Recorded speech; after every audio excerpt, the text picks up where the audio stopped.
మాన్ భారీ విజయం తర్వాత తేజ సజ్జా థ్రిల్స్ మరియు దృశ్యాలతో నిండిన యాక్షన్, అడ్వెంచర్ ఫాంటసీ చిత్రం మిరాయితో తిరిగి వస్తున్నారు. సినిమాటోగ్రాఫర్ నుండి దర్శకుడిగా మారిన కార్తీక్ ఘట్టంనేని ఈ ప్రతిష్టాత్మక ప్రాజెక్టుకు నాయకత్వం వహిస్తూ తన సిగ్నేచర్ విజువల్ ఫ్లేర్ను పెద్ద తెరపైకి తీసుకువస్తున్నారు. పెరుగుతున్న అంచనాల మధ్య ఈరోజు ప్రపంచవ్యాప్తంగా విడుదలవుతున్న మిరాయ్ ఇప్పటికే సంచలనం సృష్టించింది మరియు మా సమీక్ష ఇక్కడ ఉంది. కథ: శతాబ్దాల క్రితం కళింగ యుద్ధంలో జరిగిన రక్తపాతంతో విలవిలలాడిన అశోక చక్రవర్తి అమరత్వ రహస్యాన్ని 9 పవిత్ర పుస్తకాలలో ముద్రించి వాటిని తన అత్యంత నమ్మకమైన సంరక్షకులకు అప్పగించాడు. తరాల తరువాత 2000 సంవత్సరంలో దూరదృష్టి మరియు 9వ పుస్తకం యొక్క రక్షకుడిగా ఆశీర్వదించబడిన Ambika, Shriya Saran, the black sword, Manchu Manoj అని కూడా పిలువబడే మహాబీర్ లామా యొక్క పెరుగుదలను ముందుగానే ఊహించాడు. అతను పుస్తకాలను పొందాలని, అమరత్వాన్ని పొందాలని మరియు ప్రపంచాన్ని పరిపాలించాలని నిశ్చయించుకున్న క్రూరమైన వ్యక్తి. ఆమె ప్రయత్నాలు ఉన్నప్పటికీ, మహాబీర్ వాటిలో కొన్నింటిని స్వాధీనం చేసుకుని మిగిలిన వాటిని వెంబడించడం కొనసాగిస్తాడు.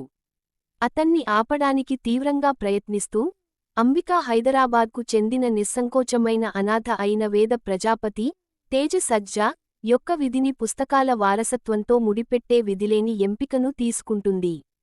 ఈ కథ అనేక ప్రశ్నలను లేవనెత్తుతుంది. వేద మహాబీర్ను ఆపడానికి లేవగలరా? పుస్తకాలు నిజంగా కనిపించేంత శక్తివంతమైనవా? మహాబీర్ వాటిని ఎందుకు కోరుకుంటాడు? రితికా నాయక్ ఎవరు, మరియు ఆమె రహస్యంతో ఎలా సంబంధం కలిగి ఉంటుంది? ముఖ్యంగా, మిరాయ్ అంటే ఏమిటి? ఒక పుస్తకం, లేదా అంతకంటే గొప్పదేదైనా ఉందా? పురాణాలు ఆధునికతతో ఢీకొనే, మంచికి చెడుకి మధ్య జరిగే పురాతన యుద్ధం ప్రధాన వేదికగా మారే ఒక ఉత్కంఠభరితమైన కథలో సమాధానాలు ఉన్నాయి. ప్లస్ పాయింట్స్: మాన్లో తన ప్రతిభను నిరూపించుకున్న తర్వాత తేజ సజ్జా మిరాయిలోకి అద్భుతమైన సౌలభ్యం మరియు ఆత్మవిశ్వాసంతో అడుగుపెడతాడు. అతను స్టైలిష్గా కనిపిస్తాడు, చిత్రాన్ని తన భుజాలపై మోస్తాడు మరియు తన పాత్ర యొక్క 2 షేడ్స్కు సజావుగా అనుగుణంగా ఉంటాడు. మొదటి భాగంలో అతను నిర్లక్ష్య యువకుడిగా ఆకర్షణీయంగా కనిపిస్తాడు.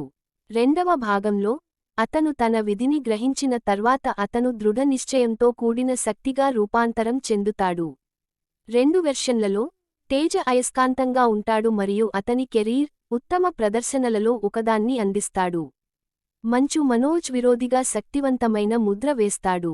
అతని మండుతున్న కళ్ళు, ఆజ్ఞాపించే స్వరం మరియు ప్రభావవంతమైన సంభాషణ డెలివరీ అతన్ని ది బ్లాక్ స్వోర్డ్ అని కూడా పిలువబడే మహాబీర్ లామాకు సరిగ్గా సరిపోతాయి.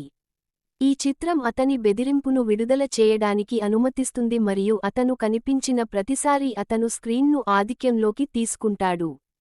శ్రియా శరణ్ ఒక ఆహ్లాదకరమైన ఆశ్చర్యం. ఆమె పాత్ర తక్కువగా ఉంటుందనే ఊహలకు విరుద్ధంగా, ఆమె స్క్రీన్లో కనిపించే సమయాన్ని ఆస్వాదిస్తుంది మరియు కథనంలో ముఖ్యమైన పాత్ర పోషిస్తుంది. ఆమె తన గాంభీర్యం మరియు తీవ్రతతో కీలకమైన సన్నివేశాలను పెంచుతుంది.